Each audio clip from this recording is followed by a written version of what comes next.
नमस्कार, मी फराह खान. तुम्ही पाहताय साम टीव्ही. स्पॉटलाइट मध्ये आपलं स्वागत आहे. या कार्यक्रमामध्ये आर्यन प्रकरणामध्ये नेमके कोणकोणते खुलासे झाले ते आपण बघणार आहोत. आर्यन खान ड्रग्ज प्रकरण दिवसागणिक अधिक सनसनाटी आणि जटिल होत चाललंय. नवाब मलिक यांनी रविवारी केलेले आरोप जर खरे असतील तर ही वर्षभरातील सर्वात मोठी बातमी ठरू शकते. आर्यनच्या अपहरणाचा होता प्लॅन. हे ड्रग्ज नव्हे, खंडणीचं प्रकरण.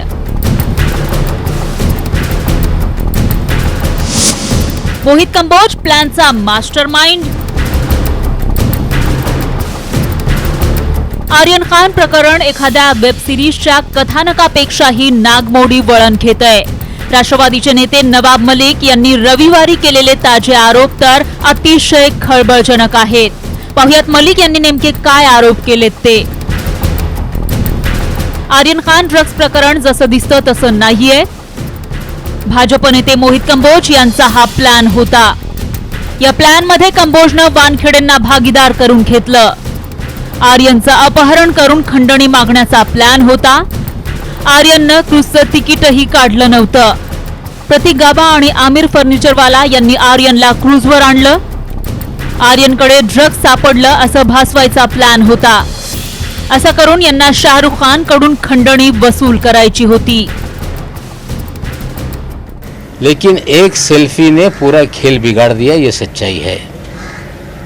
जो किडनैपिंग का मास्टरमाइंड है वो मोहित कंबोज है. उगाई के खेल में मोहित कंबोज ये वानखेड़े का साथी है. मोहित कंबोज के और वानखेड़े के अच्छे रिश्ते हैं.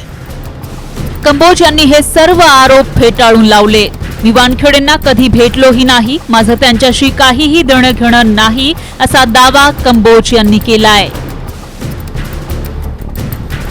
आज तक जीवन में हमने ना समीर वानखेड़े की शक्ल देखी, ना उससे कोई लेना ना उससे कोई देना. इनकी झूठी स्टोरीज को तोड़ूंगा. इनके झूठे जो ये सलीम जावेद की पिक्चर लगाई है इसको बंद कराऊंगा. और ये जिस हिसाब से महाराष्ट्र की जनता को बदनाम करने का पूरे देश में एक मियां काम कर रहा है, उसको पूरा उसकी जवाब उसकी भाषा में जवाब दूंगा. आर्यन खान केसचं काय होतं ते कोर्टात ठरेलच, पण या केसमुळे अनेकांची प्रशासकीय किंवा राजकीय कारकीर्द धोक्यात आली आहे एवढं मात्र नक्की. सुमित सावंतसह ब्युरो रिपोर्ट, साम टीव्ही न्यूज. या रिपोर्टमधल्या आरोप प्रत्यारोपांव्यतिरिक्त मलिक आणि कंबोज यांनी काय दावे केले तेही पाहूयात. कंबोज यांनी बँकेमध्ये 1100 कोटींचा घोटाळा केल्याचा आरोप मलिकांनी केलाय, तर मलिकांच्या कुटुंबियांनी 3000 कोटींची संपत्ती कशी मिळवली असा सवाल कंबोज यांनी केलाय. 1100 करोड़ रुपए का बैंक घोटाला करने वाला ये व्यक्ति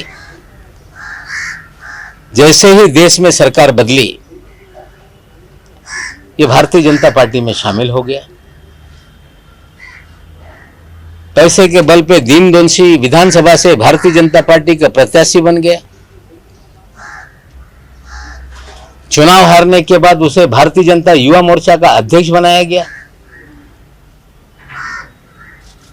और 1100 करोड़ रुपए के फ्रॉड की कंप्लेंट सीबीआई और ईडी के पास थी. 1.5 साल पहले एक छापेमारी सीबीआई की इनके घर पे हुई. 60 करोड़ के मामले में छापेमारी हुई. उसके बाद छापेमारी के बाद मामला फिर दब गया. 3000 करोड़ की बेनामी संपत्ति जो उन्होंने महाराष्ट्र में भ्रष्टाचार करके बनाई, ऐसा कौन सा भंगार बेचा, ऐसा कौन सा भंगार बेचते थे कि 3000 करोड़ रुपए की आपकी संपत्ति बन गई. हर एक एरिया, हर एक लोकेलिटी में, मुंबई में फ्लैट, जुहू पे आपका 1000 करोड़ रुपए का प्रोजेक्ट, कुल्ला पे आपकी लैंड. आपने इतना भी नहीं किया. नवाब मलिक जी ने खुद महाराष्ट्र में किसान बनकर किसान की लैंड खरीदी, फार्मिंग लैंड खरीदी.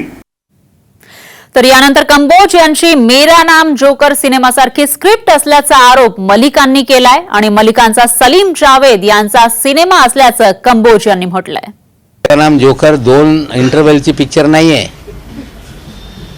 संगम 2 इंटरव्हलची पिक्चर नाहीये. पिक्चर जोपर्यंत याच्यातला विलन तुरुंगात जात नाही तोपर्यंत हे पिक्चर संपणार नाही. कोई कदम नहीं होगा. इनके झूठे नैरेटिव को तोड़ूंगा. इनकी झूठी स्टोरीज को तोड़ूंगा. इनके झूठे जो ये सलीम जावेद की पिक्चर लगाई है इसको बंद कराऊंगा. और ये जिस हिसाब से महाराष्ट्र की जनता को बदनाम करने का पूरे देश में एक मियां काम कर रहा है, उसको पूरा उसकी भाषा में जवाब दूंगा.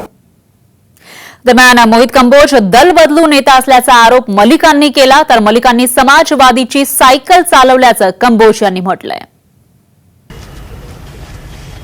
जो देश में भारतीय जनता पार्टी की सरकार बनने से पहले कांग्रेस के नेताओं के पीछे दुम की तरह घूमता रहता था. एक नेता जो मुंबई में कांग्रेस के अध्यक्ष थे, अभी वो भारतीय जनता पार्टी में है, उनका पिछलग्गू था. दिल्ली से लोग आते थे, जो नेतागण उनके पीछे पीछे घूमने का काम करता था. वो समाजवादी की साइकिल चला चला कर जब समय बदला, घड़ी के साथ जुड़ गया. पहले 5 साल समाज उसका काम है दल बदलना, दल बदलू, दल बदलकर नेताओं के आगे पीछे बैग उठाकर घूमना. गेट पहले कौन खोलता था? पहले इसकी रेस चलती थी पवार साहब के इधर, तो दौड़कर गेट खोलने में नवाब मलिक का नंबर 1 आता था कि मैं पहले गेट खोलूंगा सर आपका और बैग उठाऊंगा. ये मैं नहीं बोलता हूं, एनसीपी के ही नेता बोलते हैं, जो छोड़ के भी बीजेपी में आए हैं, वो भी मुस्लिम समाज से हैं. हे दोघे एवढ्यावरच थांबले नाही, तर मोहित कंबोज आणि समीर वानखेडेंची एका स्मशानभूमीबाहेर भेट झाल्याचा दावाही मलिकांनी केला. तर समीर वानखेडेंना आयुष्यात भेटलो नसल्याचं सांगत कंबोज यांनी आरोपांना उत्तर दिलं. हमने कहा था कि कंबोज के और वानखेड़े के रिश्ते हैं. जल्द ही इनकी मीटिंग की वीडियो रिलीज करेंगे. नसीब इनका अच्छा है कि कब्रिस्तान को लेके वानखेड़े साहब बोल रहे थे कि कोई मेरा पीछा कर रहा है. मेरी प्रेस कॉन्फ्रेंस जब 6 तारीख के दिन हुई, 7 तारीख के दिन कंबोज और वानखेड़े ओशीवीरा कब्रिस्तान के बाहर मिले. हाँ, हम लोग ढूंढ रहे थे कहीं सीसी फुटेज हमारे हाथ लग जाए. वहां के रहिवासियों ने मुझे जानकारी दी थी कि एक गाड़ी आई थी जिसमें कुछ बॉडीगार्ड थे. एक दाढ़ी वाला व्यक्ति था, उनसे मिला था. इनका नसीब अच्छा है कि वो पुलिस का सीसीटीवी बंद था, हमें वो मीटिंग का सीसीटीवी नहीं मिल पाया. और वानखेड़े साहब घबराहट में ये कंप्लेंट दर्ज कराने चले गए कि कोई मुझे पीछा कर रहा है. हमको समीर वानखेड़े के साथ जोड़कर या नारकोटिक्स का प्रवक्ता समझते हैं, तो यह आपका भूल है. आज तक जीवन में हमने ना समीर वानखेड़े की शक्ल देखी, ना उससे कोई लेना, ना उससे कोई देना. तर आर्यन खानला अटक करून वानखेडेंच्या प्रायव्हेट आर्मीनं शाहरुखला धमकावल्याचा आरोप मलिकांनी केलाय. तर धमकावलं असेल तर शाहरुखनं समोर यावं असं कंबोज यांनी म्हटलंय. विक्टिम कभी आरोपी नहीं होता. किसी को डरा के पैसा लिया जाए तो डर के लोग पैसा देते हैं. शाहरुख खान को डराया जा रहा है कि तुमको आरोपी बना देंगे, पैसा तुमने दिया है. They are victims. जो सारे विक्टिम हैं उनको बोलता हूं खुलकर सामने आओ, डरो मत. जो लड़ाई में आगे बढ़ा रहा हूं उसके अंदर मेरा साथ दो. डरने की जरूरत नहीं है पूजा ददलानी जी को, बिल्कुल घबराने की जरूरत नहीं है शाहरुख खान जी को. उनको सामने आके बताना चाहिए, पूरी सच्चाई लोगों के आगे रखनी चाहिए. आणि यानंतर बातमी आहे माजी गृहमंत्री अनिल देशमुख यांच्याविषयीची. अनिल देशमुखांना 5 दिवसांची ईडी कोठडी सुनावण्यात आली आहे. शनिवारी सत्र न्यायालयानं दिला दिलासा आउट घटकेचा ठरलाय. अनिल देशमुख पुन्हा ईडी कोठडी. हायकोर्टाचा देशमुखांना दणका. देशमुखांना 12 नोव्हेंबर पर्यंत ईडी कोठडी. माजी गृहमंत्री अनिल देशमुखांना शनिवारी सेशन्स कोर्टानं न्यायालयीन कोठडीत पाठवण्याचे आदेश दिले होते. ईडीच्या चौकशीपासून सुटका मिळाली म्हणून अनिल देशमुखांनी सुटकेचा निश्वास टाकला असेल, पण हा आनंद अवघा काही तासच टिकला. ईडीनं सत्र न्यायालयाच्या न्यायालयीन कोठडीला थेट हायकोर्टात आव्हान दिलं. अनिल देशमुखांची अजून चौकशी होणं गरजेचं आहे असा ईडीनं युक्तिवाद केला. हा युक्तिवाद ग्राह्य धरत कोर्टानं अनिल देशमुखांना 12 नोव्हेंबर पर्यंत ईडी कोठडीत पाठवण्याचे आदेश दिले. अनिल देशमुखांची कस्टडीचा अर्ज माननीय उच्च न्यायालयात केला. आम्ही त्यावर स्वेच्छेने ईडीला चौकशी करण्यासाठी आम्ही तयार आहोत अशा स्वरूपाची भूमिका त्या ठिकाणी मांडली आणि माननीय उच्च न्यायालयाने अनिल देशमुखांना 12 तारखेपर्यंत ईडी कस्टडी सुनावली आहे. देशमुख जोपर्यंत 100 कोटींच्या वसुलीचा हिशोब देत नाहीत तोपर्यंत अनिल देशमुखांची सुटका कठीण असल्याचा टोला किरीट सोमय्या यांनी लगावलाय. मुंबई उच्च न्यायालयाने अनिल देशमुखना पुन्हा ईडीच्या ताब्यात दिलं.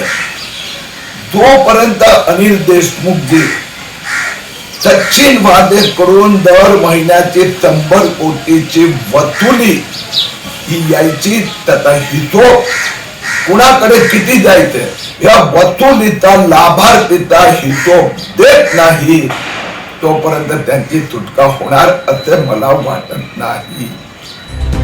अनिल देशमुखांना शनिवारी सत्र न्यायालयानं दिलासा दिला पण तो औटघटकेचा ठरला.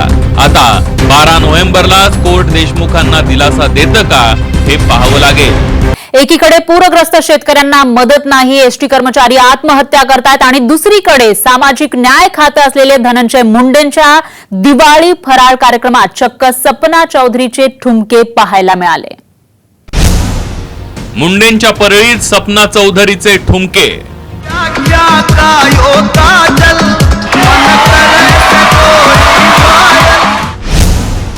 जनता बिचारी पूरग्रस्त, नेते मात्र नाच गाण्यात व्यस्त.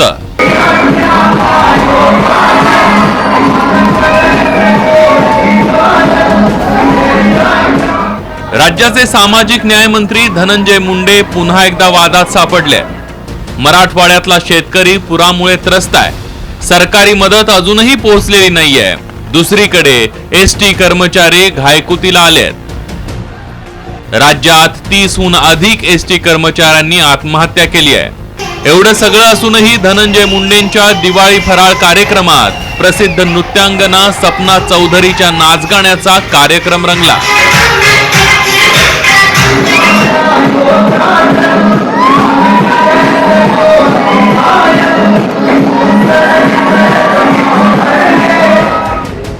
निमित्त होतं परळीतील स्नेहमिलन आणि दिवाळी फराळ कार्यक्रम. एकतर कोरोना काळातील सर्व नियम धाब्यावर बसवून हा कार्यक्रम पार पडला. त्याहून खेदाची बाब म्हणजे आपल्याकडे जेव्हा सामाजिक न्याय खातं असतं आणि आपण 100% जनतेला जरी न्याय देऊ शकत नसलो तरी किमान त्यांच्या जखमेवर मीठ तरी चोळू नये इतकीच आपल्या गरीब जनतेची अपेक्षा असते. धनंजय मुंडे विरोधी पक्षनेत्या असताना जेवढं सामाजिक भान ठेवून ते काम करत होतं ते आता सामाजिक भान त्यांचं कुठं हरपलंय असा आमच्यासारख्याला नक्कीच प्रश्न पडल्याशिवाय राहत नाही. जवळपास 150 शेतकऱ्यांनी आत्महत्या केलेल्या आहेत. याचं भान या बीड जिल्ह्याच्या पालकमंत्र्यांना राहिलेलं नाही. काल परवा त्यांनी सपना चौधरीला आणून परळी शहरामध्ये आनंद उत्सव साजरा केला. खरं तर एक सामाजिक न्याय विभागाच्या मंत्र्यांनी अशा प्रकारचा आनंद उत्सव साजरा करणं म्हणजे गोरगरीब जनतेच्या शेतकऱ्याच्या जखमेवर मीठ सोडल्यासारखं आहे. बरं, सपना चौधरीच्या नाचगाण्यामुळे वादात सापडण्याची धनंजय मुंडेंची ही काही पहिलीच वेळ नाहीये. 2018 सालीही त्यांनी असाच कार्यक्रम आयोजित केला होता. तेरी आँखियों का यो काजल या गाण्यावर तेव्हाही सपना चौधरी थिरकली होती.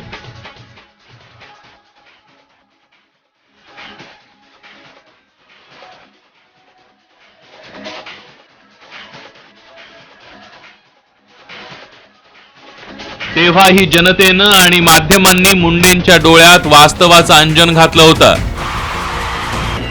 पण त्यातून धडा घेण्याच्या मूडमध्ये धनंजय मुंडे दिसत नाहीये. विनोद जिरेसह ब्युरो रिपोर्ट, साम टीव्ही न्यूज.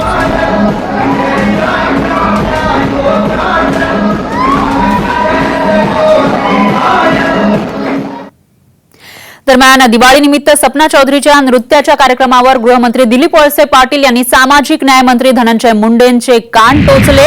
तर धनंजय मुंडेंनी घेतलेला हा कार्यक्रम टाळता आला असता असं दिलीप वळसे पाटील म्हणाले आहेत.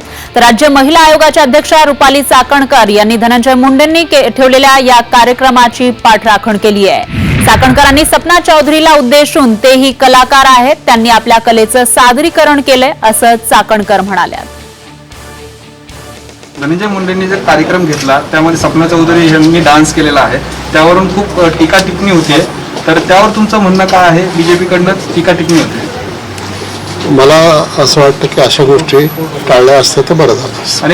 पाठपासून असेल किंवा इतरही संगीताचे कार्यक्रम असतील, शेवटी ज्यांना कलाकारांना त्यांना बोलवलं ते कलाकार आहे, कलेचं सादरीकरण केलं असेल पण निश्चितपणाने ज्या ठिकाणी एसटी कर्मचारी असतील किंवा इतर काही समाजाचे घटक असतील त्यांच्या मागण्या मान्य करत असताना त्यांना प्राधान्यक्रम देणं गरजेचं आहे आणि ते आपण करूया. बॉलिवूडमधील सुपरस्टार खान्सना मार्मिक सल्ले देण्याचा सपाटा महेश मांजरेकरांनी लावलाय. सलमानला लग्नाचा सल्ला दिल्यावर मांजरेकरांनी शाहरुख खानला शहाणपणाचे बोल सुनावलेत. शाहरुखनं कोशातून बाहेर यावं, तेच रोल करणं बंद करावं. महेश मांजरेकरांचा शाहरुखला सल्ला. वास्तवकार महेश मांजरेकर यांनी सलमान खान पाठोपाठ शाहरुख खानला अभूतपूर्व असा सल्ला दिलाय. शाहरुख खाननं त्याच्या कोशातून बाहेर यावं. तो खूप चांगला अभिनेता आहे, पण तो लव्हर बॉय इमेज मधून बाहेरच येत नाहीये असं मांजरेकर म्हणाले. अंतिम या त्याच्या नव्या चित्रपटाचं प्रमोशन करताना ते बोलत होते. पाहुयात मांजरेकर नेमकं काय म्हणाले. शाहरुखनं त्याच्यातील टॅलेंटला न्याय दिलेला नाहीये. याचं कारण म्हणजे कोशातून बाहेर पडण्याची शाहरुखची तयारी नाहीये. लव्हर बॉय रोल असलेले सिनेमे चालतात असा त्याचा समज आहे. रणबीर कपूर आणि रणवीर सिंग ज्या भूमिका करतायत तेच काम शाहरुख करतोय. मग लोक शाहरुखला का बघतील? आपल्या अनुभवाला साजेसे रोल शाहरुखनं करावे अशी लोकांची अपेक्षा आहे.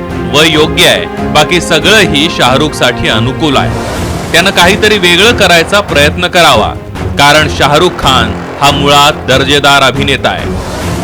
2 नोव्हेंबरला शाहरुखचा 56वा वाढदिवस होता. त्या दिवशी आमच्या विशेष रिपोर्टमध्ये आम्हीही हेच सुचवलं होतं. कारण टॅलेंट हा एक भाग झाला, पण तुमचं काम हे काल सुसंगत हवं. काळानुसार तुम्हीही बदललं पाहिजे. OTT प्लॅटफॉर्म आणि नव्या दमाच्या अभिनेत्यांमुळे स्पर्धा वाढली आहे.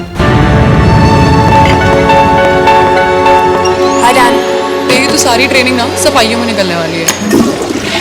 ये 602 के बंडल में अंडरवेयर प्रेस करके किसने भेजा है? इलास्टिक समझ में आता है आप लोग को? ढीली हो जाती है अंडरवेयर. त्यामध्ये भर म्हणजे प्रेक्षकांसमोर असलेला दर्जेदार दाक्षिणात्य चित्रपटांचा पर्याय. या सगळ्याचा सामना करून पुन्हा बाजीगर ठरायचं असेल तर शाहरुखला आव्हानात्मक भूमिका स्वीकाराव्याच लागतील, यात शंका नाही. ब्युरो रिपोर्ट, साम टीव्ही न्यूज.